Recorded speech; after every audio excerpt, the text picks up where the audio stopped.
हम ऐसे देखते हैं, हमें तो इतने अपने घरों की खुशी नहीं मिल रही है जितने हमें यहाँ पे खुशी मिल गई, अपनी पार्टी की खुशी मिल गई हमें कि हम 3 स्टेट्स में जीत के निकले। तो जहाँ मुल्क में बीजेपी ने 3 रियासतों जिनमें छत्तीसगढ़, मध्य प्रदेश और राजस्थान शामिल हैं में भारी अक्सरियत से जीत दर्ज की है, वहीं दूसरी जानिब आज इस जीत को मनाने के लिए भारतीय जनता पार्टी के श्रीनगर हेड ऑफिस में भी यहाँ सेलिब्रेशंस हुई, पटाखे फोड़े गए और डांस भी किया गया।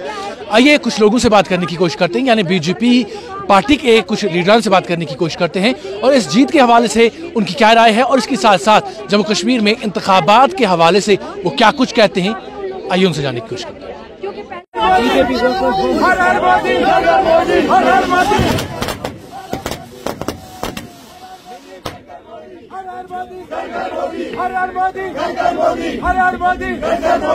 आजाद हिंदुस्तान,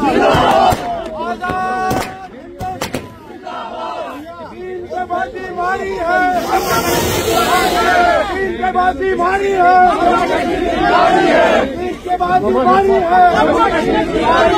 आपके बाद। देखिए, मैं इस जीत में 2024 की जीत देख रहा हूं, वो हैट्रिक देख रहा हूं जो हैट्रिक नरेंद्र मोदी जी करने वाले हैं 2024 में, और 400 पार करके भारतीय जनता पार्टी फिर एक बार देश में अपना वजीर-ए-आज़म बनाएगी, क्योंकि सबका साथ, सबका विश्वास और सबका विकास, पीस, प्रोग्रेस, प्रॉस्पेरिटी, चाहे वो माँ बहन हो, चाहे वो नौजवान हो, चाहे वो फार्मर हो, चाहे वो गरीब हो, सबका ख्याल रखने वाले नरेंद्र मोदी जी को कल लोगों ने वोट देकर ये बात बता दी कि नरेंद्र मोदी जी ही वो वजीर आज़म है जिन्होंने सबका ख्याल रखा और देश को उन्नति और प्रोग्रेस की जो पटरी है उस पर लाके खड़ा कर दिया। और जहां तक इंडिया अलायंस या दूसरी जो यहाँ पार्टियां, चाहे पीजीडी के नाम से, वैसे तो वो बिखर गई है, अब वो भी आपस में सौतेले बायू की तरह व्यवहार कर रही हैं, उसको छोड़ के जितनी भी पार्टियां हैं सब इंडिया अलायंस में, मुझे लगता है कल से उनकी नींद उड़ चुकी होगी और उनको एक मैसेज और एक संकेत जो लोगों ने दे दिया कि 2024 में फिर एक बार भारतीय जनता पार्टी पूरी बहुमत के साथ जीतकर देश में अपना वजीर आज़म बनाएगी। क्योंकि लोग यहाँ अमन चाहते हैं, लोग डेवलपमेंट चाहते हैं, लोग विकास चाहते हैं, वो सिर्फ भारतीय जनता पार्टी ही दे सकती है, वो सिर्फ नरेंद्र मोदी जी ही दे सकते हैं। ये कल लोगों ने उनको बता दिया। तेलंगाना एक ऐसी स्टेट है जहां भारतीय जनता पार्टी नहीं है, लेकिन वहां भी डबल डिजिट पर जीतना ये बहुत बड़ी कामयाबी है। और आने वाले इलेक्शनों में ये एक मैसेज है, जिस तरह से कश्मीर में हमने देखा है, यहाँ के लोगों के लिए भी मैसेज है, यहाँ के पार्टी के लिए भी मैसेज है कि इस बार कश्मीर से भी डबल डिजिट में भारतीय जनता पार्टी जीत के अपना वजीर आला है जम्मू कश्मीर का, उसको बना देगा। जो लगता है कल शाम से उनकी नींद उड़ चुकी होगी और आज उनका स्टेटमेंट देखिए वो क्या कहते हैं। और जहां तक इलेक्शन का ताल्लुक है, भारतीय जनता पार्टी बार बार इलेक्शन कहती है कि बार बार इलेक्शन हो सकता है इलेक्शन पार्लियामेंट इलेक्शन के साथ ही हो और हम पूरी तरह तैयारी लगे। लेकिन एक सवाल इन पार्टियों से मैं करना चाहता हूं, आप जो सपने रात को देख रहे हैं उन पर टैक्स नहीं लगता है, लेकिन दिन में जिस तरह से आप सपने देख कर लोगों को गुमराह कर रहे हैं वो बंद कर दीजिए और इस आहट को पहचानिए जो आहट कल लोगों ने दे दी है कि भारतीय जनता पार्टी जम्मू कश्मीर में 50 पार का नारा पूरा करके वजीर आला जो जम्मू कश्मीर का होगा, यहाँ के लोग उसको बना देंगे।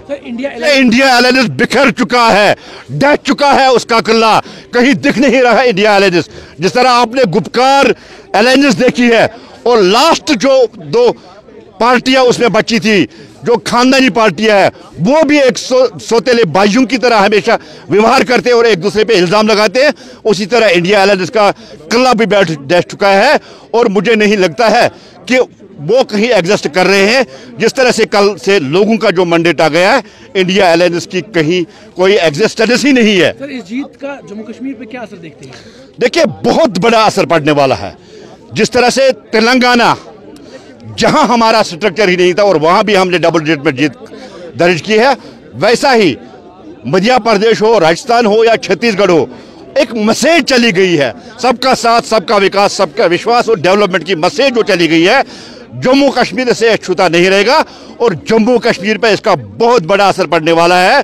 वो असर आपको आने वाले असेंबली इलेक्शन में दिखेगा, जब यहाँ 50 पार का नारा पूरा होगा और वजीर आला जो होगा वो भारतीय जनता पार्टी का होगा। ईद को हम ऐसे देखते हैं, हमें तो इतने अपने घरों की खुशी नहीं मिल रही है जितने हमें यहाँ पे खुशी मिल गई, अपनी पार्टी की खुशी मिल गई हमें कि हम 3 स्टेट्स में जीत के निकले। तो इंशाल्लाह उम्मीद है 2024 भी हमारे हक में आ जाएगा और जम्मू कश्मीर में हम जीत के निकलेंगे इंशाल्लाह। नहीं क्यों नहीं, मतलब देखो आप आने वाला भी तो ऐसा कुछ नहीं है, बस आने वाला है वो आप तब देखिए जी कि अब अगर बाहर से सेंटर में सरकार इनकी बनेगी, वो चाहे कुछ भी करे, कोई कांग्रेस जितना भी जोर लगाए कुछ नहीं होने वाला है। बस आएगी तो बीजेपी गवर्नमेंट ही आएगी, कांग्रेस हो या बाकी पार्टियां जी। बीजेपी डरती है इलेक्शन कराने में? और नहीं डरती भाई, नहीं डरती, हम डरते नहीं है, हम डरने वालों में से नहीं है। हमने सारे पर्दा इनके जो उनके ऊपर जो इन्होंने गलतियां की थी उन पे पर्दा डालने की कोशिश कर रहे थे, वो अब खत्म हो चुका है। सारे पर्दे फाश हो गए, सब कुछ सच निकला है, सारा ऑनलाइन हो गया है, अब चोरी वाला सिस्टम ही नहीं रहा। तो ये डर रहे हैं, हम डर रहे हैं, हमें तो कोई डर ही नहीं है। इंतखाबात क्यों नहीं हो रहे? हो जाएंगे, वो तो इलेक्शन कमीशन ऑफ इंडिया का काम है, तो वो जब बोलेंगे तो हम तो तैयार हैं। I am always ready.